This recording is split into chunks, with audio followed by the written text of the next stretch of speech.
হাদিস শরীফের মধ্যে রাসূল সাল্লাল্লাহু আলাইহি ওয়াসাল্লাম বলেছেন যে প্রত্যেক ফরজ নামাজের শেষে দোয়া করলে সেই দোয়া কবুল করা হয়। সুবহানাল্লাহ। অতএব ফরজ নামাজ শেষ করে, সুন্নাত শেষ করেই দ্রুত বাড়ি চলে যাবেন না, অধিক সময় আল্লাহকে ডাকেন। ফরজ নামাজ শেষ করে আপনি যে কাজটা করতে যাচ্ছিলেন 2টা মিনিট আল্লাহকে সময় দেন, একটু দোয়া করেন, এরপরে যান। আল্লাহ তাআলা আপনার কাজে বারাকাত আনবেন। এজন্য ফরজ নামাজের পরে, প্রত্যেক ফরজ নামাজের পরে আল্লাহ তাআলা দোয়া কবুল করেন। তাই এই সময়গুলোতে আমরা দোয়া করব। আসর নামাজের পর থেকে মাগরিবের আগ পর্যন্ত এই সময়গুলো ফেলাই কাটায় দিই, কিন্তু এই সময়গুলোতে কিন্তু আল্লাহ তাআলা দোয়া কবুল করেন। আসর নামাজের পর থেকে নিয়ে একেবারে মাগরিবের আযান হওয়ার আগ পর্যন্ত সময়টা, এই সময় আল্লাহ তাআলার কাছে যদি আপনি দোয়া করতে পারেন, আল্লাহ তাআলা আমাদের দোয়া কবুল করবেন। কিন্তু এই সময় তো আমরা দোয়া করি না, রাস্তাঘাটে ঘোরাফেরা। আচ্ছা, ঘুরলেন ভালো কথা, আযানের 20 মিনিট আগে চলে আসেন মসজিদে, একটু দোয়া করেন, মন খুলে চান আল্লাহর কাছে, আপনার সমস্যাগুলো বলেন আল্লাহকে। দুনিয়ার মানুষের সাথে তো কত গল্প গুজব করেন, আল্লাহর সাথে একটু গল্প করেন, আল্লাহর সাথে একটু কথা বলেন, দেখেন তো কেমন লাগে।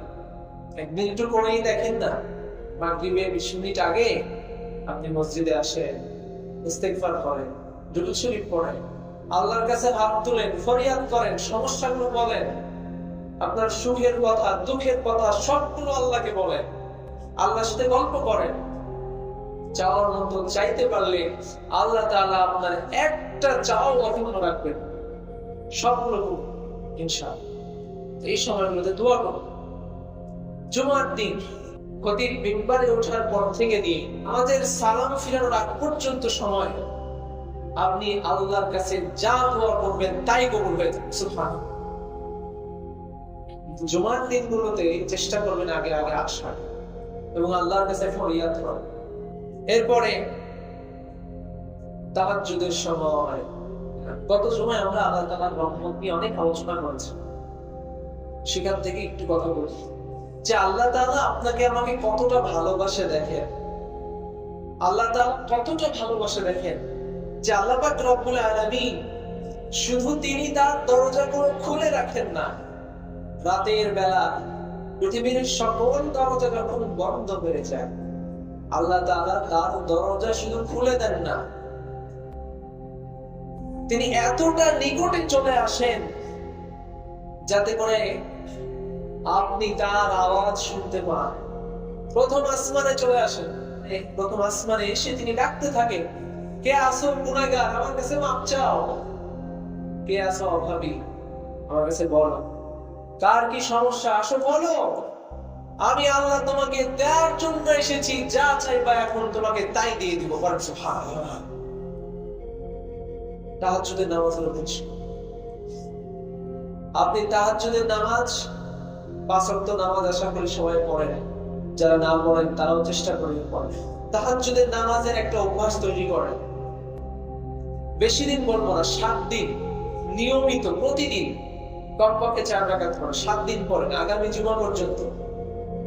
এই 7 দিন তাহাজ্জুদ নামাজ নিয়মিত পড়ার পরে আগামী জুমায় গিয়ে আপনি আপনার ভিতরে কিছু পরিবর্তন লক্ষ্য করছেন কিনা এটা একটু খেয়াল করে দিন। যদি পরিবর্তন হয় তাহলে পরবর্তী 7 দিন আবার পড়েন। এইভাবে যদি আপনি 30 দিন প্রতিদিন কন্টিনিউয়াসলি তাহাজ্জুদের নামাজ পড়তে পারেন, 30 দিন শেষে গিয়ে দেখা যাবে তাহাজ্জুদের নামাজের সময় আপনার মুখ ধরে না, আল্লাহর প্রেমে মগ্ন হয়ে আপনি নিজেই উঠে দাঁড়াবেন। সুবহানাল্লাহ। এটা আমি বললাম, এবার এটা আপনি এক্সপেরিমেন্ট করে দেখবেন। আজকে থেকে শুরু করেন, আগামী জুমার আগ পর্যন্ত পরবর্তী 7 দিন প্রতিদিন তাহাজ্জুদ পড়েন।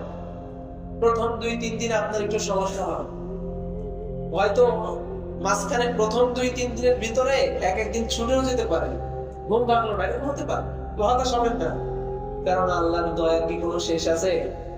আল্লাহর দয়ার কোনো শেষ আছে? নাই। হতাশ হবেন না। প্রথম 2-1 দিন যদি ছুটেও যায় এরপরেও হতাশ হবেন না। হতাশ না হয়ে আপনি আবার পরের দিন দাঁড়ান।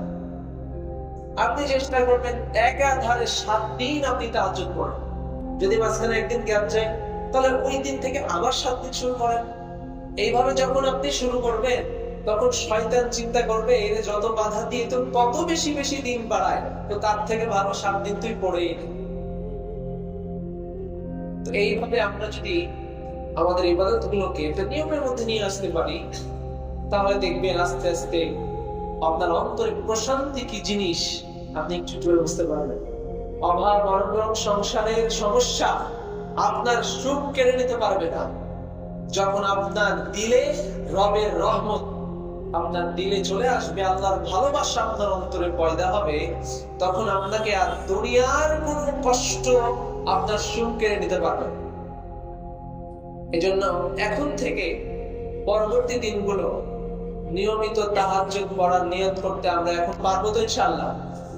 সবাই ইনশাআল্লাহ আল্লাহ আমাদের কবুল করুন, পড়েন আমিন। এরপর একটা গুরুত্বপূর্ণ স্থান হচ্ছে সিজদার জায়গা। আমরা জানি নামাজের ভিতরে দুনিয়াবি দোয়া করলে নামাজ ভেঙে যায়, জানি তো? জানি না এটা? জানেন? কিন্তু নফল নামাজগুলোতে দুনিয়াবি দোয়া সিজদায় গিয়ে করা যায় না। আল্লাহ তাআলা সুযোগ দিয়েছেন, কারণ নবী সাল্লাল্লাহু আলাইহি ওয়াসাল্লাম বলেছেন আকরাবু মা ইয়াকুনু মির রাব্বিহি ওয়া হুয়া সাজিদুন ফাআকসারুদ দুআ।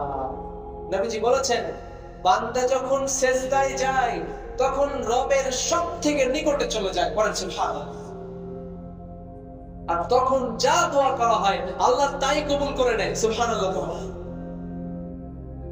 তার মানে হলো আপনি যখন সিজদায় যান দুনিয়ার মানুষের নজরে, তখন আপনি পৃথিবীর সবথেকে নিচু জায়গায় অবস্থান করছেন। কারণ হলো মানুষের সম্মান আর মর্যাদার প্রতীক হলো তার মাথা, তার কপাল।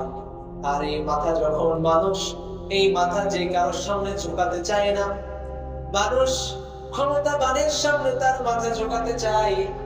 আর দুনিয়ার দৃষ্টিতে কোন মানুষ যদি মাথা নিচু করে, তাহলে যার সামনে মাথা নিচু করা হয়েছে তার কষ্টটা স্বীকার করেছে বলে ধরে নেওয়া হয়। আর যখন আপনি দুনিয়ার জমিনে মাথা ঠেকিয়ে দেন, দুনিয়ার মানুষের চোখে দেখায় আপনি সব থেকে নিচু জায়গায় অবস্থান করছেন, কিন্তু সেই সিজদায় গিয়ে আপনি এমন একটা বাক্য বলেন সুবহানা রাব্বিয়াল আ'লা, আমি সেই মহান রবের পবিত্রতা ঘোষণা করছি যিনি সবার উপর, সুবহানাল্লাহ। আপনি এত মহান একটা বাক্য ওই নিচু জায়গা থেকে বলেছেন, এই জন্য আপনি যখন সিজদা দেন আপনার কপালটা বাহ্যিক দৃষ্টিতে মসজিদের টাইলসে অথবা জায়নামাজে পড়লেও আপনার কপালটা আল্লাহ তাআলার কুদরতি পায়ে গিয়ে পড়ে যায়, সুবহানাল্লাহ।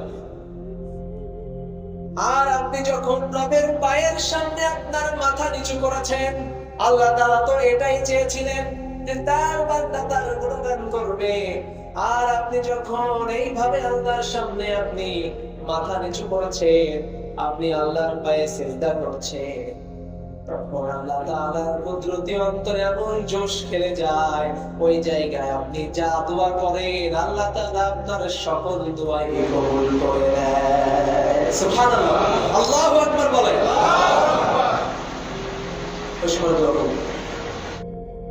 সিজদায় গিয়ে দোয়া করুন। এই সিজদার জায়গাগুলো আমাদের দোয়া কবুলের জায়গা, এই জায়গাগুলোতে দোয়া করতে হবে। কিন্তু আমরা টকাটক খালি সিজদা দিলেই হলো, এমনটা করব না।